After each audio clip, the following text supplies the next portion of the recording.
Good Monday morning. Thank you for being here today, and thank you for listening. I trust you've all had a great weekend. I want to give a quick update on John Damon. He had his surgery last Monday, and I communicated with him Monday and Wednesday.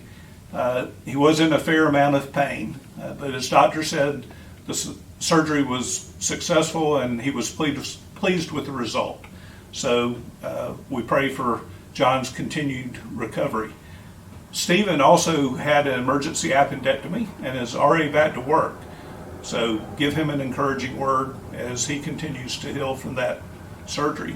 Esteban and Sarah Beth are two other individuals that have upcoming surgeries. So let's remember them all in our prayers and for their healing.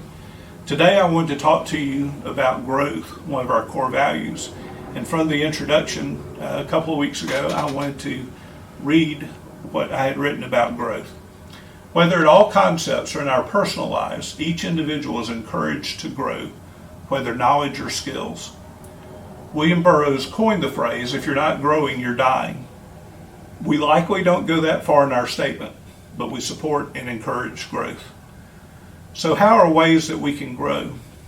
For me, one way to grow is being an avid reader. I enjoy reading. I primarily read to learn. It's somewhat entertaining for me, but not necessarily entertainment. So what do I read? Well, I read the Bible every year, cover to cover. I start in January and I finish in December.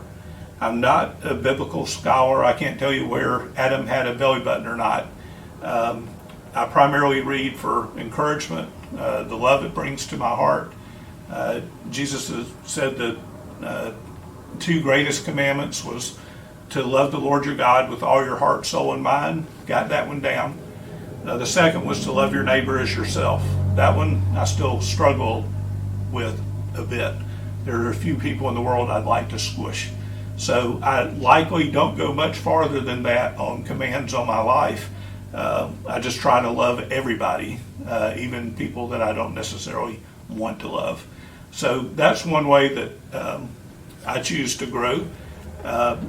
Another book that I've read that I would encourage you to read is Who Moved My Cheese? It's an interesting little parable about cheese getting moved from some mice. And so it teaches you or opens your eyes to how we get settled into habits and how we can get out of those habits, perhaps to a better life. So it's an entertaining, short book, easy read. When I read it for the first time, I read it at lunch, so it's not even a big commitment of time, but a very insightful book. A book that was probably as transformational for me as most anything I've read other than the Bible is 7 Habits of Highly Effective People. It led me to writing a mission statement for my own life that I followed for, 20 years since I wrote it. It's in my LinkedIn profile if you have any interest in reading it. I'd be happy to share it with you. The book had a lot of questions, and I took the time to answer those questions by actually writing it down on a piece of paper. Another way to grow. It's one thing to think about things, it's another to commit it to paper. But what I primarily learned out of that book was 2 things. Is one, you can only be responsible for yourself. You can't change other people. The second thing that you learn is what you can change about other people is your perspective toward them or how you approach them. But if you live life trying to change other people, you're going to be sorely disappointed because you're likely going to fail in many instances. So it just changes your perspective on how you deal with people, understanding where they come from. Also follows the principle of love that comes from the Bible. So when you try to figure out how to love even your enemies, you seem to find a way to get along with everybody. Another book is Good to Great, written by Jim Collins. It was very instrumental to me in my businesses over the years. There's a statement, the enemy of great is good. When you're good enough at something, you wind up not being great at it. So there are tremendous insights that came from these studies of companies that made a transformational change in how they do business.